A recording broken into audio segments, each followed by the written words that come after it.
Hi! Welcome to current affairs hub. இன்னைக்கு நம்ம பார்க்க போற கரண்ட் அஃபேர்ஸ் வந்து டிசம்பர் 5 ஓட current affairs. First current affairs பார்ப்போம். ஃபர்ஸ்ட் வந்து கமலா பேசின் அவார்ட். இது ரிலேட்டடான குவிஸ் பார்ப்போம். மோகன சுந்தரி ஓன் விச் அவார்ட் இன் 2025. அதாவது பார்த்தீங்கன்னா, இவங்க என்ன அவார்ட் வாங்கியிருக்காங்க அப்படின்னா, Kamala basin award, South Asia award வாங்கியிருக்காங்க. எதுக்காக இந்த அவார்ட் வாங்கியிருக்காங்க அப்படின்னா, ஜெண்டர் ஈக்குவாலிட்டி அதுக்காக வந்து இந்த கமலா பாசின் அவார்ட் வந்து வாங்கியிருக்காங்க. மோகனா சுந்தரி அப்படிங்கிறவங்க யாரு அப்படின்னா, இவங்க வந்து சென்னையில ஆட்டோ டிரைவரா இருக்காங்க. இவங்க தான் வந்து first from Tamil Nadu to receive Kamala Bhasin award அப்படின்னு சொல்லி சொல்றாங்க. இந்த அவார்ட் ஃபங்ஷன் வந்து நடந்த இடம் எங்க அப்படின்னா, காத்மண்டு, நேபாள். இவங்க பார்த்தீங்க அப்படின்னா, இந்த மோகனா சுந்தரி இருக்காங்கல்ல, இவங்க தான் வந்து பிரசிடென்ட் ஆஃப் வீர மக்கள் முன்னேற்ற சங்கம் அப்படின்னு சொல்லி சொல்றாங்க. ஸோ இதுல எல்லா பாயிண்ட்ஸுமே நமக்கு தெரிஞ்சிருக்கணும். நெக்ஸ்ட் கரண்ட் அஃபேர்ஸ் பார்ப்போம். Clean industry pipeline. இது ரிலேட்டடான குவிஸ் பார்ப்போம். India ranks at what position globally for clean industry pipeline. அதாவது கிளீன் இண்டஸ்ட்ரி பைப்லைன்ல வந்து குளோபலா இந்தியா வந்து எத்தனாவது பொசிஷன்ல இருக்கு அப்படின்னா, தேர்ட் பொசிஷன்ல இருக்கு. ஃபர்ஸ்ட் பொசிஷன்ல வந்து எது இருக்கு அப்படின்னா சைனா. செகண்ட் பொசிஷன்ல எதுனா யுஎஸ்ஏ இவங்க இருக்காங்க. மொத்தம் கிளீன் இண்டஸ்ட்ரி பைப்லைன் வந்து இந்தியால வந்து ப்ராஜெக்ட் வந்து எவ்வளோ இருக்கு அப்படின்னா 65 கமர்ஷியல் ப்ராஜெக்ட்ஸ் வந்து இருக்கு அப்படின்னு சொல்லி சொல்றாங்க. இந்த ஃபர்ஸ்ட் பாயிண்ட் வந்து நம்ம இப்பதான் குவிஸ்ல பார்த்தோம். இது வந்து குவிஸ் தெரிஞ்சாலே ஓகே தான்.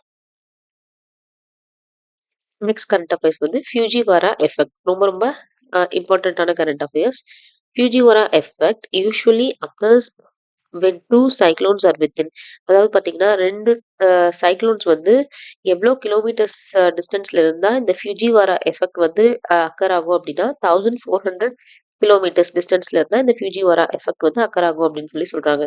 இந்த 2 சைக்ளோன்ஸும் பார்த்தீங்கன்னா இந்த பே ஆஃப் பெங்கால் இருக்குல்ல, இதுதான் இந்தியான்னு வச்சுக்கோங்களேன்.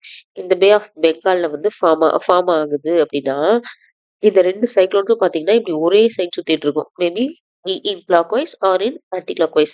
இந்த மாதிரி ஒரே சைடே சுத்திட்டு இருக்கும்போது, ஒரு சர்டைன் டிஸ்டன்ஸ்ல 1400 கிலோமீட்டர் டிஸ்டன்ஸ்ல வந்து இது சுத்திட்டு இருந்துச்சு அப்படின்னா, 2ம் ஒரே டைரக்ஷன்ல அப்பதான் வந்து இந்த ஃபியூஜிவாரா எஃபெக்ட் வந்து அக்கர் ஆகும் அப்படிங்கிற மாரி சொல்றாங்க. அதுதான் வந்து இந்த 3 பாயிண்ட்ஸும். சும்மா ஒரு டைம் வாசிக்கிறேன். 2 nearby cyclones rotate around a common center. 2ம் பார்த்தீங்கன்னா, ஒரு காமன் சென்டர்ல ரொட்டேட் ஆகுறது. நெக்ஸ்ட் வந்து happens when storms are within 1400 kilometres and rotate on same direction அப்படின்னு சொல்லி சொல்றாங்க. ஸோ இந்த கரண்ட் அஃபேர்ஸ் வந்து ரொம்ப இம்பார்ட்டன்ட். எல்லா பாயிண்ட்ஸுமே நமக்கு தெரிஞ்சிருக்கணும். நெக்ஸ்ட் கரண்ட் அஃபேர்ஸ் வந்து வேர்ல்ட் ஸ்கில்ஸ் ஏஷியா காம்படிஷன். இது ரிலேட்டடான குவிஸ் பார்ப்போம். India participated in the world skills Asia competition for the first time in which year. எந்த இயர்ல வந்து இந்தியா வந்து பார்ட்டிசிபேட் பண்ணியிருக்காங்க? இந்த வேர்ல்ட் ஸ்கில்ஸ் இன் ஏஷியா காம்படிஷன்லனா 2025ல வந்து பார்ட்டிசிபேட் பண்ணியிருக்காங்க. அதாவது ஃபர்ஸ்ட் பாயிண்ட் சொல்லுது. எங்க நடந்துச்சு இந்த வேர்ல்ட் ஸ்கில் ஏஷியா காம்படிஷன் அப்படின்னா, சைனால டாய்பே அப்படிங்கிற இடத்துல வந்து நடந்துச்சு. இதுல பாத்தீங்க அப்படின்னா, இந்தியா எத்தனாவது ரேங்க் வந்திருக்கு அப்படின்னா, இந்தியா ரேங்க்ஸ் 8 அமாங் 29 நேஷன்ஸ்ல இந்தியா வந்து ரேங்க் 8 அப்படின்னு சொல்லி சொல்றாங்க.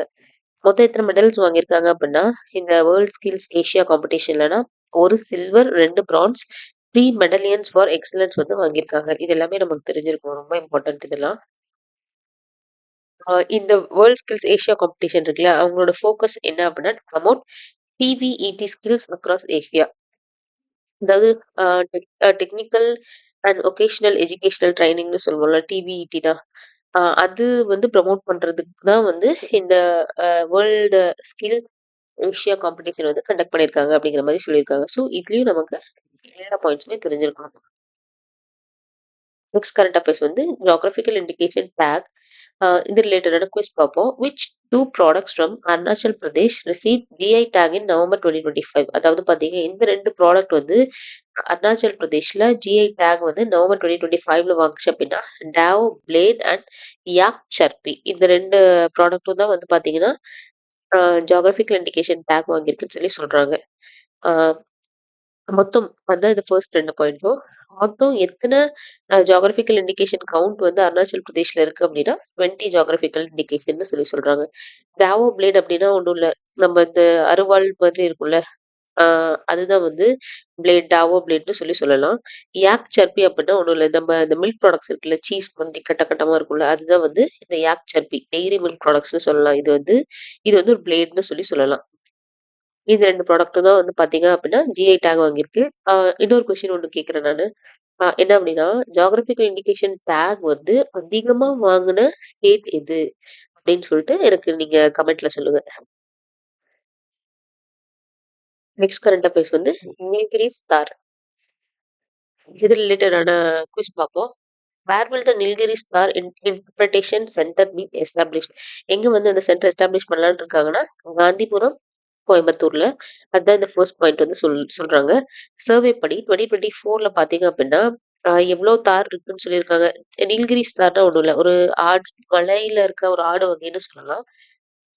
2024ல பார்த்தீங்கன்னா, 1031 நீல்கிரிஸ் தார் இருக்குன்னு சொல்லியிருக்காங்க. அதே 2025ல பார்த்தீங்க அப்படின்னா, ஆ 1303 தார்ஸ் வந்து இருக்குன்னு சொல்லியிருக்காங்க. So there is a increase in Nilgiri தார்ன்னு சொல்லி நமக்கு தெரியுது.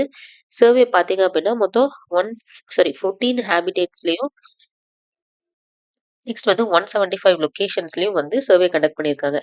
அதிகமா தமிழ்நாடுல வந்து நீலகிரி தார் எங்க இருக்கு அப்படின்னா, அ ஆனைமலை டேஷ் ஹில்ஸ்ல தான் இருக்கு. மொத்தம் 334 தார்ஸ் வந்து இருக்குன்னு சொல்லி சொல்றாங்க. தார்ஸ்னா ஒண்ணும் இல்ல. மலையில இருக்க ஒரு என்ன சொல்றது? ஆடு வகை அந்த மாரி சொல்லலாம். இதுலயும் பாத்தீங்கன்னா, நமக்கு எல்லா பாயிண்ட்டுமே தெரிஞ்சிருக்கணும். அதுவும் மெயினா சர்வே படி 2024லயும், 2025லயும் எவ்வளோ இருக்கு? ஹையஸ்ட்ல தமிழ்நாடுல எங்க இருக்கு? எந்த ஹில்ஸ்ல இருக்கு? அந்த டீட்டெயில்ஸ் நமக்கு தெரிஞ்சிருக்கணும். Next breeding policy. As per the 20th livestock census, sheep population in Tamil Nadu is, அதாவது 20th லைவ்ஸ்டாக் சென்சஸ் படி தமிழ்நாடுல வந்து ஷீப்போட பாப்புலேஷன் வந்து எவ்வளோ இருக்கு அப்படின்னு சொல்லி கேக்குறாங்க.